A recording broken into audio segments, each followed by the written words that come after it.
Really, if you're not true to yourself and you're not in integrity with yourself, then you can't live a life of purpose. You can't. So if you make a promise and you make a commitment, whether you want to do it or not, you do it. Okay? And it's by living that intentional, purposeful life will allow the universe to bring you other opportunities to guide you that way, in that direction. But when we're not true to ourselves, we can never be true to other people. Do you want to wake up feeling like you're stepping into who you're meant to be, into the best possible version of you? What if I told you that the key to your best life, health, and happiness are all around you? You just have to find what works for you. I'm Hope Pedraza, and I believe that there isn't just one way to live a healthy and meaningful life, and that all you need is a little inspiration to make changes that last from the inside out. Each week, I'll be sharing tangible tips and inspirational interviews to help you on your journey. These are the steps to take to improve your life and live with purpose. This is Hopeful and Wholesome. Hey y'all, thanks so much for joining today. I've got such a great episode today. I talked with Lisa Thomas. Lisa is an inherited energy expert, and she works with people from all over the world, helps them to discover the blocks that are holding them back and how to remove these blocks and achieve success. She is really one of the most fascinating people I've just ever come in contact with. I found her years ago. I've done some of her programs, and y'all, her programs are amazing. I'm going to leave some links in the show notes so that you can go check these out for yourself. But today we talk about the things that we inherit that hold us back from excelling and moving forward in life. She is so fascinating. You're going to love this episode. There's so many things we got to talk about and so many things we didn't get to talk about. So I'm excited to bring her back to kind of dive into other things that we didn't cover. But you're going to learn so much about what you've inherited, the things that you don't even know are holding you back.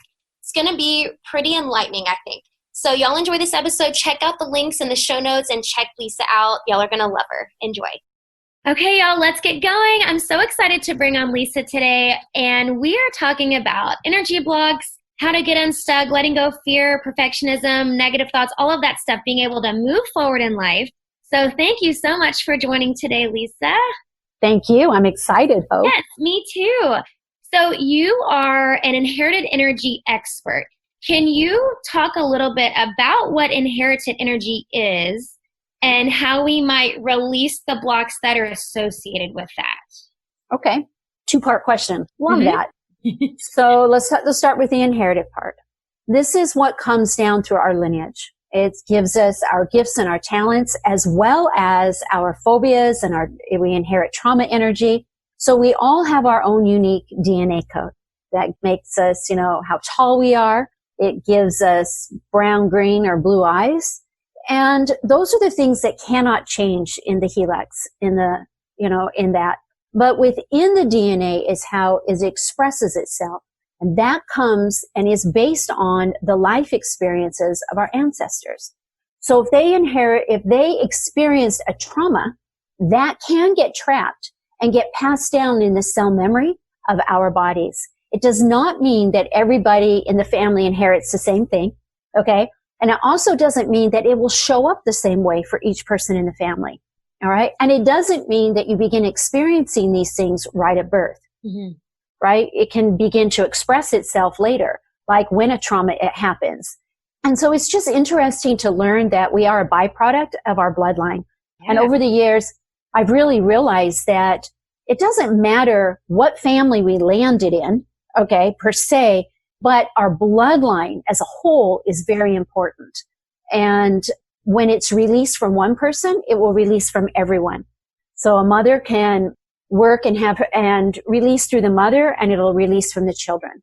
No way. Yeah. And you release from the mother, it'll release from whoever she inherited it from, going back how many generations it came. That's crazy. It's a tender mercy. I really call it a tender mercy of the universe. Yeah.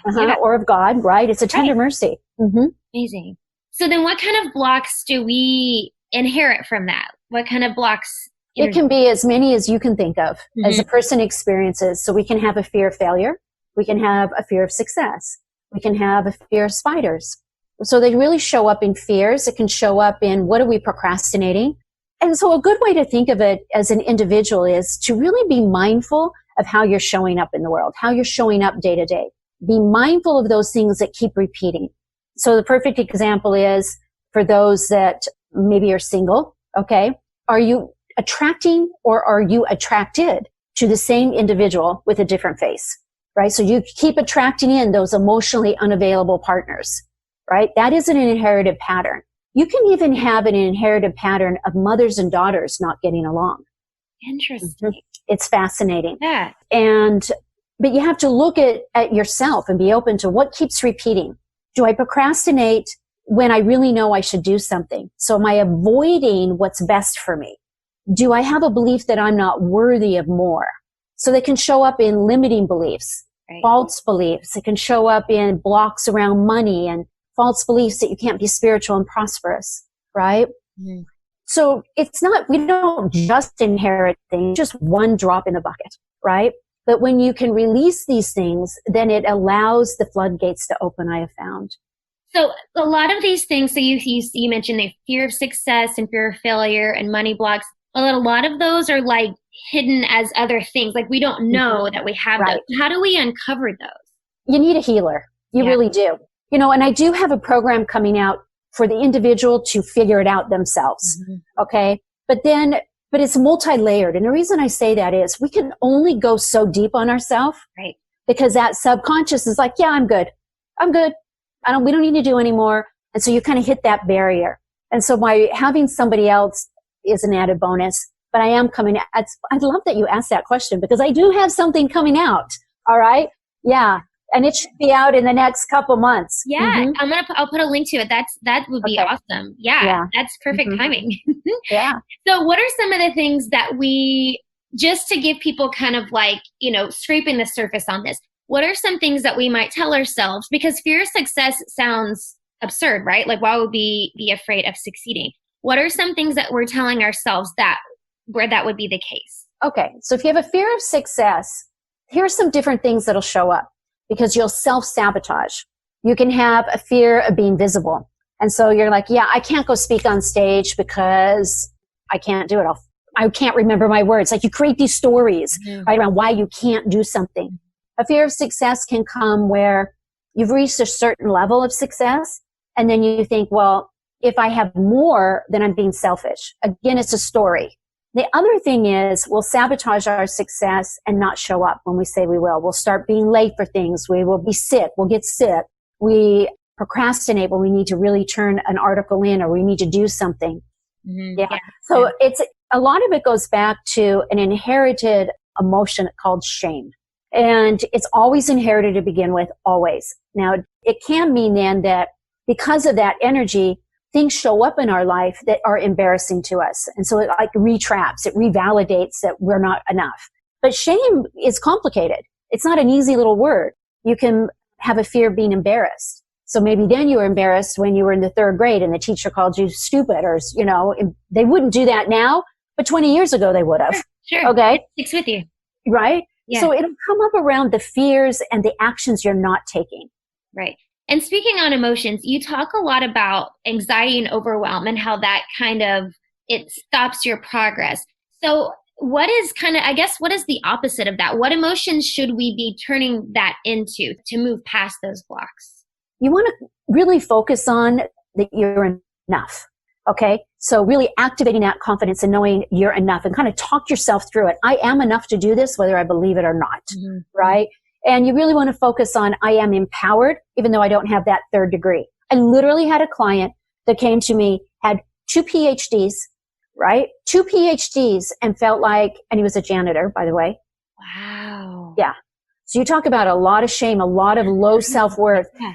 And he was validating in his education. His education was supposed to validate him. And yet, even after that, he wasn't able to do it. He was not able to take action. That's crazy. But it's real. It happens a lot. Yeah. Not necessarily 2 PhDs. That's very rare. Sure. But he was extremely smart. And so he started college when he was 16. So when your whole worth is based on how smart you are, then all of a sudden, you're out of that. I really encouraged him to become a professor, and really got that moving. But you can see how if all of your worth is based on one thing, right, then it's very easy to not take action in it. Mm-hmm. Mm-hmm. Right. So a lot of coaching and programs you see kind of focus on the behavior, right? But you go deeper and you talk about epigenetics and like you were talking about when we first started talking. So how is that different than just focusing on the behavior and then going to that like cellular level? That's a good question, Hope. The cellular level is the root cause. That's the thing that we're not aware of. We're not consciously aware of. So have you ever been in a situation where you've set a goal in January and you say, I'm going to get up at 5 a.m. I'm going to go do this, and this, right? And you can set that goal 100 times. You can be 100 years old and it still didn't last, right? Right. And that's that pattern of setting yourself up and then failing. Well, that can be an inherited pattern, right? Of not feeling good about taking care of yourself. So people like that are usually people pleasers, where they get their worth from helping everybody else, right? And so it's hard for those people to take action to do what's good for them. I mean, there's a huge block. Yeah. So it's that up and down, like I'm going to do this and then I don't. Right. It's a really good way and that's a cellular level. Yeah. And we aren't aware of them. We have to become aware of our behaviors to go, oh, well, maybe it's more than just that. Maybe there's a reason why I can't do it. And it's not really my fault. It's not their fault either, but it really is an awareness that comes to us that, hey, wait a minute. Okay, I'm going to be a little bit nicer to myself and let's do a work around it, you know? Yeah. And I think in this time, that's something hard for people is we're stuck in the anxiety and the overwhelm. And I know for me, I can be really hard on myself. And especially when things aren't going like as you want them to, like right now, where everybody just feels stuck. So do you have any suggestions on how people can kind of manage the situation that we're in right now and like kind of shift our emotions in the right direction? Okay, well, let's dissect that a little bit, okay? Because us wanting to manage the situation is a need to control. Right. That doesn't work. Yeah. Okay? And a lot of the reason why we are in anxiety and fear is because we have no control. Exactly. Right? Okay. And that's okay. See, this is an awareness. So I really think this downtime, I broke it down into 2 categories. Okay. One of the COVID-19 lessons is, and this is through numerology. All right. And it's wisdom through isolation. I like that. Right. And I encourage my clients to really ask themselves, what does my soul need right now? Right. Pause, take 3 minutes, pause with yourself, be with yourself. Right. And then the other thing is it's success through collaboration and cooperation. Right. So both of those is around releasing control. Now that's easy for me to say, but I'll tell you how it showed up for me. I live in Los Angeles. I live literally 10 minutes from the beach with no traffic. Okay. Do I go to the beach that often? No, I don't. Okay. But as soon as our governor said no beaches, they're all closed. Oh That's my where you gosh. want it to go. I'm like, you've got to be kidding me. Like, I got to be able to walk on the water. Like, it was just like crazy. So it's going to hit us all differently, right? But it's really learning to be flexible and learning to be, okay, well, what is the other paradigm that I'm going to be stepping into? And can I do it without having to know what that is? Yeah. So my big thing would be just let go of having to know and let go of what the way it was. Right. Because when we do that, right, and if literally you could just move your arms around your head and say, I'm letting go of all those old ways. Yeah. That is one thing that I've been having to like tell myself is like, let go of how things were before, because that's not how they're going to be now. Nope. And you just got to deal with it. And you can. Yeah. Because when we let go, that's when our guardian angels, that's when our intuition can be activated and we can get those new ideas and those new thoughts. And this is the thing. If you're someone, Hope, that's very intuitive, and you are, by the way, when we get those intuitive hits or those downloads or however we want to call it, I call them promptings because I think a prompting is free will. You have a choice whether you're going to take action on it or not. Right. But what gets confusing for people is they think if they get that idea, they have to implement it right now. And see, in time and space on the other side of the veil, it's not our time. There is no time. And so my suggestion is for all those that get these hits right now, first of all, congratulations, because that means you're out of your space. I mean, you're out of yourself, so to speak, and you can receive them, is to just write them down. Yeah. Because it might not be this moment, but it might be the wisdom from this moment that you will use in a bit. Right. Yeah. And what is the balance for you? Because this is another one I struggle with. What is the balance between staying out of like the negative thoughts that creep up, especially in a situation, but then also like having a realistic mindset? Do you know what I mean? Like But knowing the reality of the situation and the things that could potentially happening Mm-hmm. or could potentially happen, but then not turning that into negative thoughts and negative, do you know what I mean? Mm-hmm. It's really hard. Mm-hmm. And so I'm going to give you a far extreme example. Okay.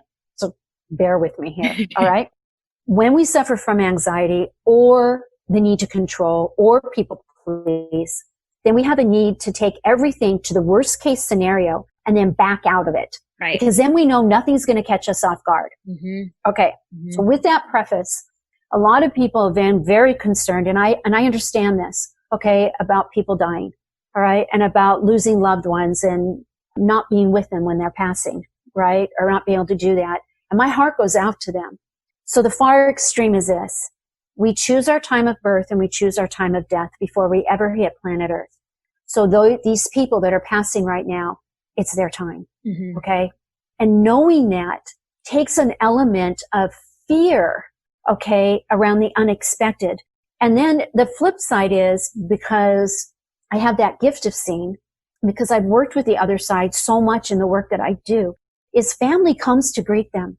So if you're not right there with them, which is really about the experience we want with them, all right, as well as wanting them to be taken care of, just know that even when we are around, their ancestors are with them probably a good week before they actually pass. That's awesome. It's really awesome. And it's really about, it's that transition. They never transition alone. Not ever. Yeah.